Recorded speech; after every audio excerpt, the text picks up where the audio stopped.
వినుకొండలో హత్యకు గురైన వైసీపీ కార్యకర్త రషీద్ కుటుంబాన్ని పరామర్శించిన అనంతరం మీడియాతో మాట్లాడారు. రాష్ట్రంలో లా అండ్ ఆర్డర్ లేదని, ఏపీలో పోలీసులు ప్రేక్షపాత్రకు పరిమితమయ్యారని, రాష్ట్రంలో అత్యాచారాలు జరిగినా, హత్యలు జరుగుతున్నా పోలీసులు పట్టించుకోవడం లేదని జగన్ ఆగ్రహం వ్యక్తం చేశారు. అండగా నిలవాల్సిన పోలీసులే బాధితులపై కేసులు పెడుతున్నారని ఆరోపించారు.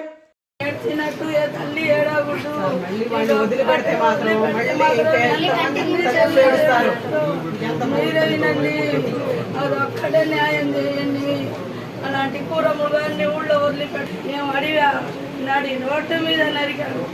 ఇప్పుడు ఈయన ఏమన్నా తప్పు చేస్తే చెప్పమనండి, సాక్ష్యాలుంటే చూపిమనండి, మేము ఒప్పుకుంటాం. మా అబ్బాయి తప్పు చేస్తే వాళ్ళు సాక్ష్యాలు చెప్పిమనండి, మేము ఒప్పుకుంటాం. తప్పు చేయకపోయినా కానీ జరిగింది కాబట్టి వ్యక్తిగత కారణాల వల్ల జరిగిందని చెప్పి తప్పు చేయకపోయినా తప్పు చేసినట్టు అది అలా చేస్తున్నారు వ్యక్తిగత లక్ష్యాలని.